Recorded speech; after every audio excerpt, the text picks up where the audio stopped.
अस्सलाम वालेकुम everyone, welcome to the topic guider. आज हम जो टॉपिक डिस्कस करेंगे वो है हाउ कॉरपोरेशंस इशू सिक्योरिटीज़। तो इस लेक्चर में हम स्टेप बाय स्टेप देखेंगे कि इशुएंस का प्रोसेस कैसे होता है, कौन कौन से मेथड्स होते हैं, अंडरराइटर्स का क्या रोल होता है और इस पूरे प्रोसेस में कंपनीज को किन चैलेंजेस का सामना करना होता है। तो चलिए सबसे पहले हम देखते हैं कि वाई कॉरपोरेशंस इशू सिक्योरिटीज़, कि सिक्योरिटीज़ क्यों इशू की जाती है। Corporations need capital for growth, new projects, debt repayment and working capital. Companies को रोज़मर्रा के ऑपरेशन से लेकर एक्सपेंशन तक हर स्टेप पर पैसे की ज़रूरत होती है, लेकिन ये पैसा हमेशा प्रॉफिट से नहीं आता। इसलिए कंपनीज एक सिंपल तरीका यूज़ करती हैं कि वो सिक्योरिटीज़ को इशू करती हैं। To raise this capital they issue securities, shares of ownerships और डेट लाइक बॉन्ड्स। सिक्योरिटीज़ अब दो तरह की होती हैं, शेयर्स जहां कंपनी अपनी ओनरशिप का एक हिस्सा देती है शेयर होल्डर को, या फिर बॉन्ड्स होते हैं जहां कंपनी लोगों से कर्जा लेती है और बाद में अमाउंट वापस करती है। This process takes place in the primary market. और जब भी कंपनी पहली दफ़ा या नई सिक्योरिटी इशू करती है, ये प्रोसेस प्राइमरी मार्केट में होता है, मतलब कि कंपनी सीधा इन्वेस्टर से फंड्स रेज करती है। तो ओवरऑल अगर कंपनी को ग्रोथ चाहिए हो, एक्सपेंशन चाहिए हो या डेट पे करना हो, तो सबसे इफ़ेक्टिव तरीका ये होता है कि शेयर्स या बॉन्ड्स इशू करने होते हैं प्राइमरी मार्केट के लिए। तो कॉरपोरेशन सिक्योरिटीज़ इशू क्यों करती हैं? क्योंकि कंपनी को ग्रोथ चाहिए होती है, एक्सपेंशन चाहिए होती है, नया प्रोजेक्ट शुरू करना होता है या फिर अपनी कर्जा कोई डेट उतारना होता है, रीपे करना होता है। तो इसका सबसे इफ़ेक्टिव तरीका होता है शेयर्स या बॉन्ड्स इशू करना प्राइमरी मार्केट के अंदर। तो अब हम बात करते हैं कि कौन कौन से मेथड्स हैं जिसके थ्रू सिक्योरिटीज़ को इशू किया जा सकता है। सबसे नंबर 1 पे हमारे पास है public issue, IPO/FPO। First sale of shares to the public is equal to initial public offering. जब कोई कंपनी अपने शेयर्स पहली दफ़ा पब्लिक को बेचती है, इसे हम लोग IPO कहते हैं, यानी कि initial public offering. Later additional shares is equal to follow on public offering, FPO। अगर कंपनी बाद में मज़ीद शेयर्स इशू करती है तो उसे फॉलो ऑन पब्लिक ऑफरिंग कहते हैं, यानी FPO। Done through stock exchanges available to all investors. ये शेयर स्टॉक एक्सचेंज के ज़रिए सब इन्वेस्टर्स को अवेलेबल होते हैं, हर कोई इन्हें परचेज कर सकता है। तो नंबर 1 पे हमारे पास आ गया कि हम लोग पब्लिक को इशू करते हैं IPO या FPO के थ्रू। सेकेंड हमारे पास है private placement, securities sold directed to a few institutions, banks, mutual funds, insurance companies. Faster and less costly than public issue but limited to selected investors. Private placement में company अपने securities सिर्फ कुछ selected institutions को बेचती है, जैसे कि banks, mutual funds और इंश्योरेंस कंपनीज। ये प्रोसेस पब्लिक इशू के मुकाबले में ज़्यादा फास्ट होता है और इसका कॉस्ट भी कम होता है, लेकिन इसकी एक लिमिटेशन ये है कि ये जनरल पब्लिक के लिए ओपन नहीं होता, सिर्फ सिलेक्टेड इन्वेस्टर्स को ऑफर किया जाता है। Venture capital, early stage funding from private investors और venture capital firms provide money before company goes public. Venture capital वो फंडिंग होती है जो कंपनी को अर्ली स्टेज पे मिलती है। ये पैसा प्राइवेट इन्वेस्टर्स और वेंचर कैपिटल फर्म्स प्रोवाइड करती हैं और इस स्टेज पर कंपनी अब भी पब्लिक नहीं होती, लेकिन बिजनेस को ग्रो करने के लिए पैसे की ज़रूरत होती है और वेंचर कैपिटल उनको ये सपोर्ट देता है। फोर्थ हमारे पास है राइट्स इशू और privileged subscription. New shares offered first to existing share holder at a discounted price, protect share holders percentage. Rights issue, जिसे हम प्रिविलेज सब्सक्रिप्शन भी कहते हैं, इसमें यह होता है कि राइट्स इशू मेथड में कंपनी अपने एग्जिस्टिंग शेयर होल्डर को पहला मौका देती है कि वो अपने नए शेयर्स खरीद सके। मतलब सबसे पहले जब भी उन्होंने शेयर खरीदने होते हैं तो वो उनको मौका देती है और उनको डिस्काउंटेड प्राइस पर शेयर्स खरीदने का मौका मिलता है।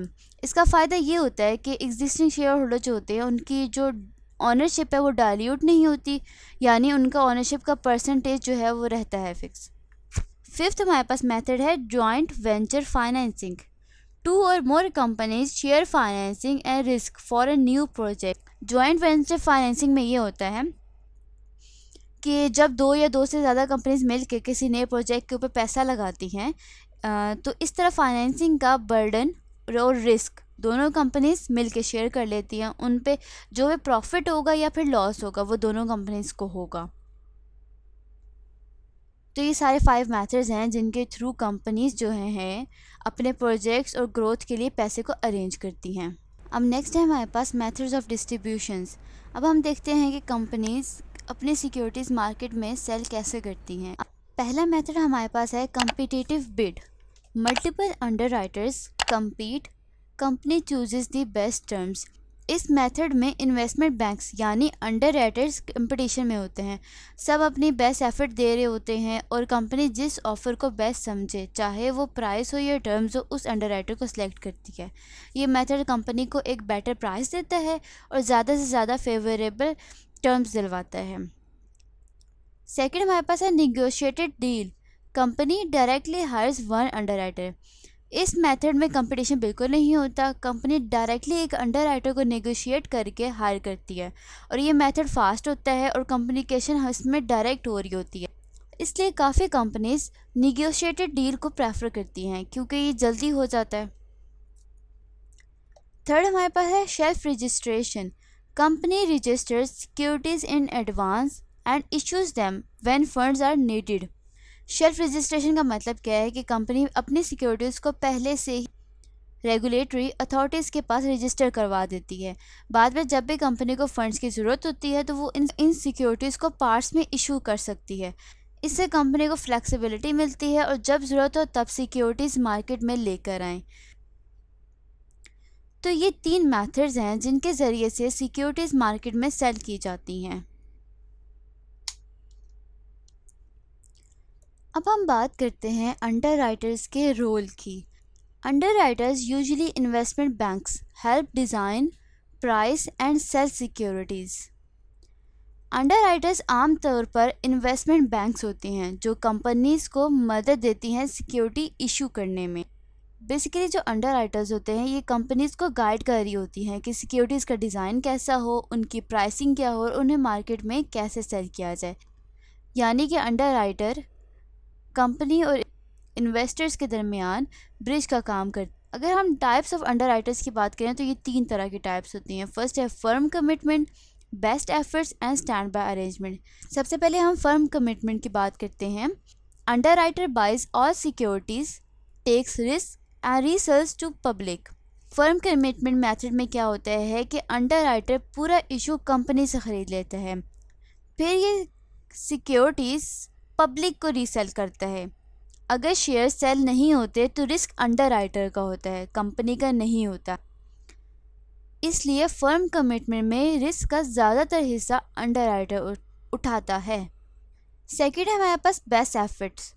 Underwriter only promises to try to sell, no guarantee. Best efforts में अंडरराइटर गारंटी नहीं देता कि सारी सिक्योरिटी सेल हो जाएंगी, वो सिर्फ अपनी पूरी कोशिश करता है।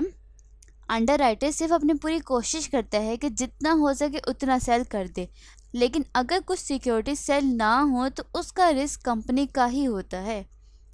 थर्ड पे हमारे पास है stand by arrangement. Underwriter agrees to buy left over shares in a rights issue. ये एग्रीमेंट स्पेशली राइट्स इशू में होता है। अगर एग्जिस्टिंग शेयर होल्डर इशू के तमाम शेयर्स ना खरीद सके तो अंडरराइटर बाकी के बचे हुए शेयर खुद खरीद लेता है। मतलब कि कंपनी को कोई डर नहीं होता कि सारे शेयर सेल होंगे या नहीं होंगे, या फिर वो शेयर होल्डर्स परचेज़ कर लेंगे। अगर वो सारे शेयर होल्डर्स नहीं परचेज़ करते तो फिर अंडरराइटर तो ले ही लेगा। इससे कंपनी को सिक्योरिटी मिल रही होती है कि वो रिक्वायर्ड कैपिटल जो है उसकी अमाउंट है वो रेज़ कर लेती है। अब हम बात करते हैं सिक्योरिटीज़ की प्राइसिंग की, यानी एक शेयर या बॉन्ड की एक्चुअल कीमत कैसे डिसाइड होती है। सिक्योरिटीज़ की 2 तरह की प्राइसेस होती हैं, theoretical value and actual / market value. Theoretical value estimated using models like dividend discount model DDM and pricing earnings ratio. Basically theoretical value वो वैल्यू होती है जो फाइनेंशियल मॉडल्स यूज़ करके कैलकुलेट की जाती है। इसमें different models like dividend discount model या प्राइसिंग टू अर्निंग्स रेशियो शामिल होते हैं। इन कैलकुलेशंस की बेस पर एक एस्टिमेटेड फेयर वैल्यू निकलती है यानी थ्योरेटिकली ये सिक्योरिटी इतने की होनी चाहिए, उसकी प्राइस क्या होनी चाहिए, तो वो हम लोग मॉडल्स के थ्रू निकालते हैं। नेक्स्ट हमारे पास है एक्चुअल या market value determined by investor demand and supply at the time of issue. Actual value वो होती है जो मार्केट डिसाइड कर रही होती है। ये प्राइस डिमांड और सप्लाई के हिसाब से तय होती है। अगर डिमांड ज़्यादा हो प्राइस बढ़ जाएगी और अगर डिमांड कम होगी तो प्राइस गिर सकती है। कई दफ़ा थ्योरेटिकल वैल्यू और एक्चुअल मार्केट वैल्यू दोनों एक जैसी नहीं होती। मार्केट कंडीशंस की वजह से, इन्वेस्टर के बिहेवियर की वजह से, न्यूज़ और सेंटीमेंट्स भी प्राइस को अफेक्ट करते हैं। तो थ्योरेटिकल वैल्यू एक कैलकुलेशन बेस्ड एस्टिमेट है और एक्चुअल वैल्यू मार्केट की रियल टाइम बाइंग और सेलिंग से डिसाइड होती है, डिमांड सप्लाई से। नेक्स्ट हमारे पास है इशू मैनेजमेंट चैलेंजेस। तो इसमें हम देखते हैं कि कुछ चैलेंजेस जो कंपनीज को फेस करने पड़ते हैं जब वो सिक्योरिटी इशू कर रही होती हैं। उन चैलेंजेस में सबसे पहले हमारे पास है over subscription. More investors want shares then the company issued, allocation must be managed fairly. ये तो हमने सुना है कि कभी कभी डिमांड सप्लाई से ज़्यादा होती है, यानी कि इन्वेस्टर्स को शेयर्स खरीदने का ज़्यादा इंटरेस्ट होता है। तो इस सिचुएशन में कंपनी को शेयर्स का एलोकेशन फेयरली मैनेज करना पड़ता है बहुत अच्छे से, ताकि सब इन्वेस्टर्स को प्रॉपर चांस मिल सके शेयर्स को परचेज करने का। सेकेंड है हमारे पास signalling effect. Investors interpret the type of financing. Issuing equity means may signal stock is overpriced. Issuing debt means may signal confidence in future cash flow.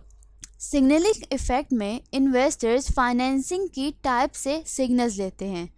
मतलब कि अगर कंपनी इक्विटी इशू कर रही है तो इन्वेस्टर्स सोच लेते हैं कि शेयर्स थोड़ा ज़्यादा ओवरप्राइस्ड है, और अगर कंपनी डेट इशू कर रही है तो इसका मतलब हो सकता है कि मैनेजमेंट अपनी फ्यूचर अर्निंग्स में ज़्यादा कॉन्फिडेंट है, तो इस लिहाज से वो डिसाइड कर लेते हैं, सिग्नल उनको मिल जाते हैं।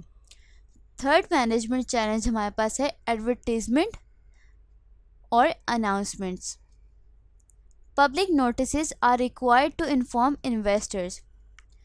एडवर्टीजमेंट और अनाउंसमेंट्स में क्या होता है कि कंपनीज को अपने सिक्योरिटीज इशू के बारे में ऑफिशियली पब्लिक को बताना होता है, इन्फॉर्म करना होता है। इसके लिए फाइनेंशियल मीडिया में एडवर्टीजमेंट दिए जाते हैं, जैसे कि थॉमसन एडवर्टीजमेंट्स। ये स्टेप ज़रूरी है ताकि सब इन्वेस्टर्स अवेयर हों और ट्रांसपेरेंसी बन सके।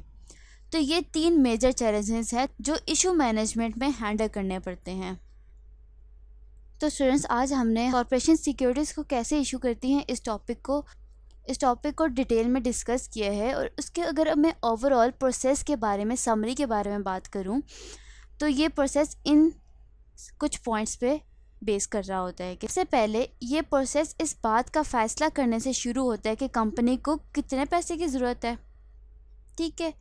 देन उसके बाद मैनेजमेंट सबसे पहले सूटेबल तरीका चूज़ करती है कि सिक्योरिटीज़ कैसे इशू की जाएं, मतलब कि पब्लिक, प्राइवेट, राइट्स या जॉइंट वेंचर। फिर ये डिसाइड किया जाता है कि इन सिक्योरिटीज़ को कैसे डिस्ट्रीब्यूट किया जाए, मतलब कि कम्पिटिटिव बिड के थ्रू, नेगोशिएटेड डील के थ्रू या शेल्फ रजिस्ट्रेशन के ज़रिए। देन उसके बाद अंडरराइटर को हायर किया जाता है ताकि वो सेल्स और प्राइसिंग मैनेज कर सके। उसके बाद सिक्योरिटीज़ को पहले थ्योरेटिकल प्राइस पर वैल्यू किया जाता है और फिर एक्चुअल मार्केट प्राइस पर बेचा जाता है। आखिर में कंपनी ऐसे चैलेंजेस जैसे ओवर सब्सक्रिप्शन और सिग्नलिंग को हैंडल करती है ताकि रिक्वायर्ड फंड्स स्मूथली रेज हो सके, भर सके फंड्स, और फिर कॉर्पोरेट प्रोजेक्ट्स में एलोकेट करती है कि हमने किस प्रोजेक्ट में कितने अमाउंट लगानी है। तो आज के लिए स्टूडेंट्स इतना ही। नेक्स्ट वीडियो में हम कॉस्ट ऑफ कैपिटल के टॉपिक को डिस्कस करेंगे। Thank you so much.